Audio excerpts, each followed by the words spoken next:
LA might be the hit and run capital of the US, and I think I can actually prove it.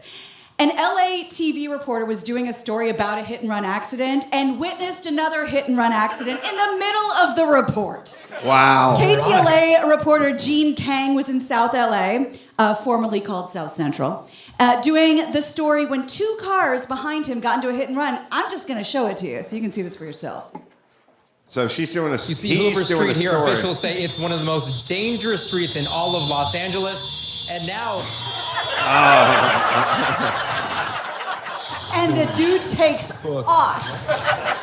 The thing about LA is it's just turned into a fucking Thunderdome. It's like every citizen for themselves, you know? Like, remember, you'd make fun of those guys. Like, you'd hear about the rapper who bought the 6-wheel truck with the bulletproof glass and the air filtration system and the Kevlar in the doors. Yep. Not so funny anymore, is it? Genius. He's driving the fucking truck from Damnation Alley, and he's right. It is a total lawless fucking free-for-all over there, and we basically decided to stop enforcing the law unless you owe the government money, in which case there shall be laws enforced that apply to you. So that's true. The good news is during the hit and run, the dude that ran dropped his license plate. Oh, so really? I'm quite sure they'll grab him at some point. Amazing. Yeah, These are these things where the world's dumbest criminals truly are moronic, but I somewhat side with the speed in which this guy was driving with, because we've all been there, you know, where you're at the drive-through window at McDonald's and they give you your bag of nuggets before they take your credit card, and you just fucking peel out and you go, see you, Cameron, eat a dick. This was not your day to be alive and breathing. It is the honor system. I never thought of that. it is a goddamn free-for-all over there. Now, remember, our own Mike August got hit and ran, if that's the tense you use, and he went and drove the guy down, got him out of his car, got him in a headlock by the side of the road. So anyone thinking about getting good and liquored up tonight and hitting Mike's rental car on the way out after the late show, he will pursue you and bring your ass to justice. He literally chased down an illegal. Wants to get their... Yes. Phil. Nobody wants to get their ass beat from a guy in a Hyundai Tucson. No, and he will be. He's over the moon because Mike, as previously discussed, Mike, all rental cars are automatic, but Mike treats them like he's driving a 6-speed Porsche. So if it's on the console, he's just shifting high and low and in and out. They're all different. He's not doing anything. Now it's up on the wheel. He's got the paddles.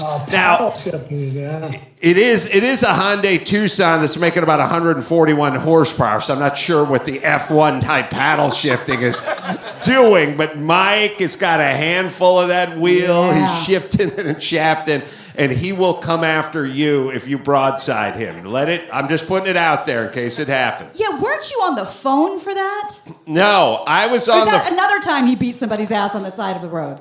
Well, no, that was on the freeway. I was talking to Mike on the phone, and it's so ironic. He goes, I go, where are you going? He goes, I got to go to the prenatal. So Mike had a son that was a preemie, like 3 months premature.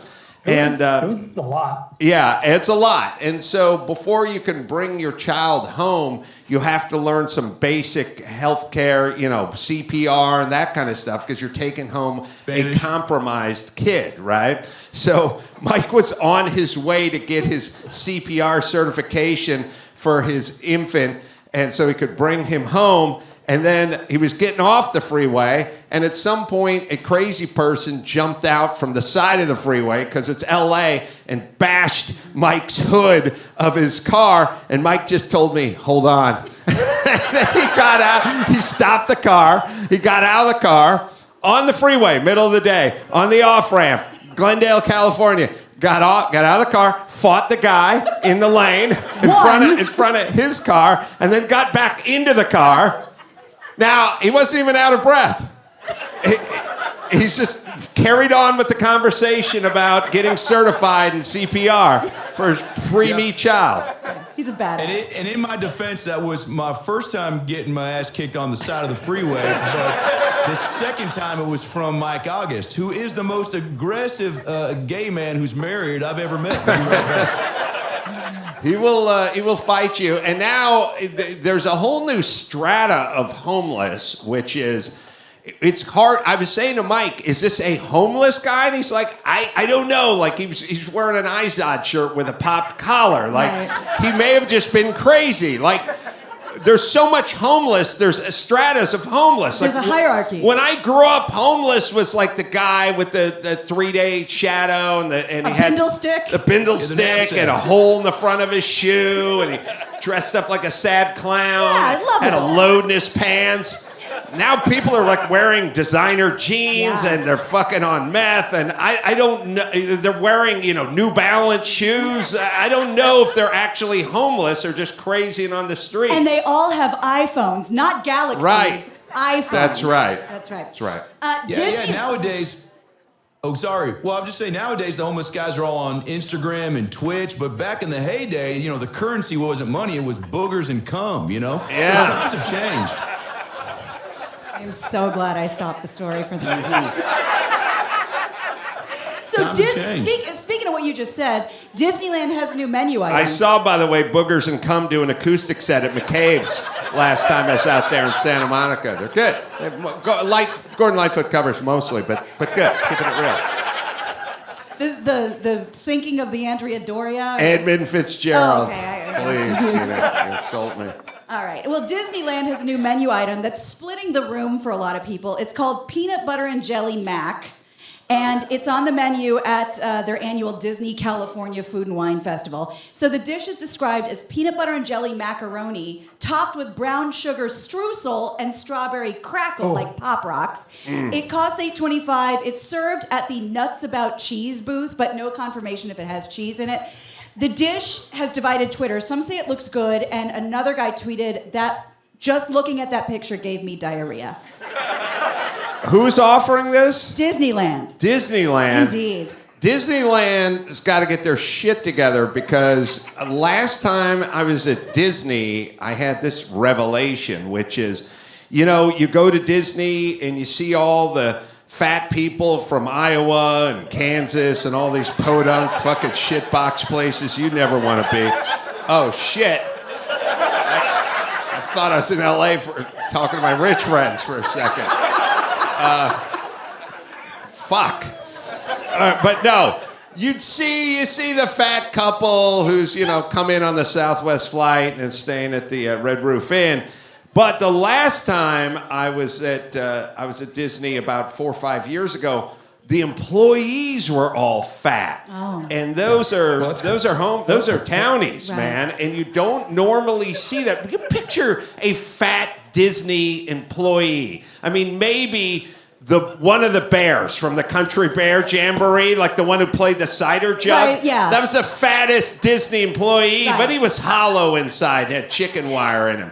They have fat people working there now. What are we doing with food where we're in some sort of space race to make ourselves the fattest nation on earth? Like every time someone, did you hear what they did with the Snicker bar? They rolled it in pancake batter, and then Guy Fieri blew a load on it, and then they dipped it in a goose fat, Yeah. It's like, it's a fucking Snickers bar. We not fat enough? Right. It wasn't broken. We were. Right. Understood. All right. I don't know where Brian and Dr. Real went, but we'll see if we can. You good. guys there. Okay, well, let's go to the other side of the spectrum. We did some hot... doctor. Okay, we'll have to reboot. All right, well, I'm going to skip this one because there's some video. Oh, good. A thief who broke into a freight truck in Denver last week made out with a box. He did not know it was a box of human heads. Oh, right. According to a release from the Denver Police Department, the suspect stole a dolly in a box labeled exempt human specimen. The box was full of human heads meant to be used for medical research.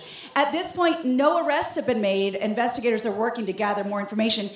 Should somebody listening find the box, please do call the Denver Police Department. Now, first off, that was a Joe Pesci movie from 1997. That's right. I heard this guy's defense. He said he only had sex with 3 of the heads. All right. Can you guys hear us? Is the internet working? Oh, boy. Well, it's been fun. They're frozen up. All right. That's number 1. Number 2, what did they need the heads for? Research, quote unquote. And, they're used by guys who design sunglasses to figure out, what stays on the best. They're used for guys who design fleshlights. Oh, okay. All right. I'm just kidding. No, I mean, you can check that box, on the, LegalZoom, not that I've looked into it, but you can say, do you want to be a donor? And if so, do you want to donate for science? Do you want to only donate to other people? And these people said, science me, baby. Yeah, I don't know. Are you guys with me? I did the organ donation thing on my license. And by the way, if you want people to, I talked to David Crosby about this. Oh. David Crosby, had a little liver issue, and then got the liver. Crosby, Stills, and Nash. He got a new liver for himself, and he is all about donating the organs, just volunteering when you go to the. And I said to him, why don't we just do a thing where if you do donate and you hit the I will donate my organ at the DMV, you get out of your next moving violation. Why?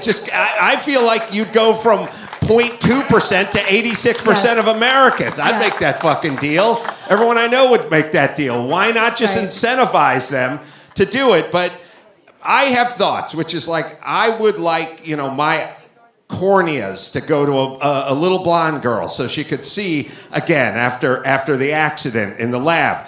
But I don't want my head going on a freight train somewhere. Maybe that's me.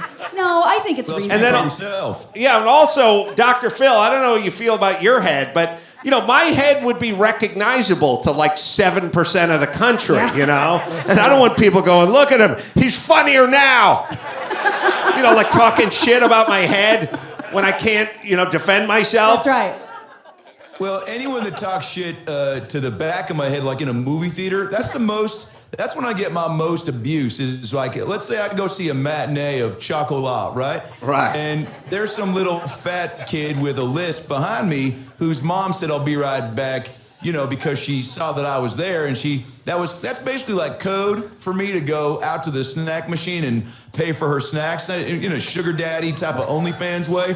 Right. So the kid will be left there, and then he'll kind of just start throwing little spitballs at me. And the back of the head is the softest spot to get hit on, but the hardest spot to hit. So when a kid makes direct impact and says, I just sunk your battleship, I turn around and give him a people's elbow. I don't hit him, I don't make contact, but I just let him smell the tip of my bow and go, there's more in the kitchen waiting for you, sweetheart, if you want to dance with the... And I go home and I write things that are more intimidating to say, so I'm prepared, but I usually just do that, and then he backs up, Thank God that internet came back online. We all would have missed that story. Hey, I didn't say all my stories were great, but if you want to hear the real good ones, you can go to my website and get all of my stories called Fill Her Up, the Dr. Phil Untold Story of stories on and off the stage, including stuff in the bedroom and in the shower. All right, let's do one more, Gina. Okay. I don't think I like your fucking attitude, Adam Carolla. No, you're making me laugh, Phil. Sorry. I love you. Just busting chops. Love you. All right. Well, a sex toy company called Vibio has successfully gotten 4 of their products approved by the Vegan Society. They are vegan sex toys. The company was able to prove that these vibrators do not contain animal products, were not used on animals. And what about the ones that are shaped like animals, like the rabbit? Yeah. I mean, I don't know. Or the mongoose.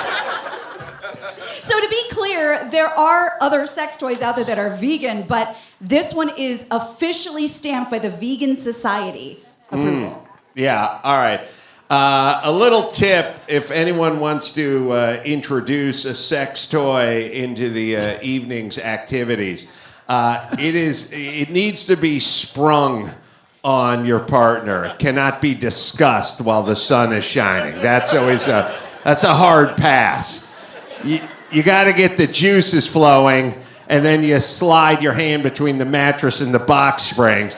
And then don't use Duracells. They pack too much a punch. You got to use the Black Cats or the generic ones. Radio Shack. Yeah, like the version of the one that comes with the TV remote. Yeah, you know what I mean? Yeah, nothing says no thanks better than a dildo in the daylight. It's said many times. Yes. Sang about that on his first album. Yeah, so that is the way to integrate it into the lovemaking. But again, don't try to document it. Don't draft up any legal paper or anything. Don't get a verbal. Right. Don't just get it out. Get about halfway in. You know what I mean? It's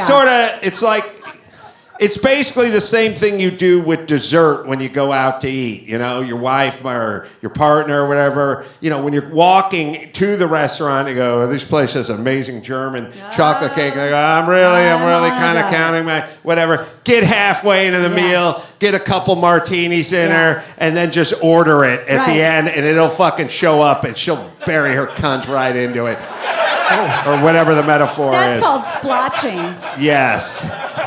I don't know. All right, let's bring it home, Gina Grad. You got it. I'm Gina Grad, and that's the news. And they were going there to see Crystal Gale. And she canceled earlier today. This is a white dude who's in his early 50s who's going to see Crystal Gale. This is on him, right? I don't know.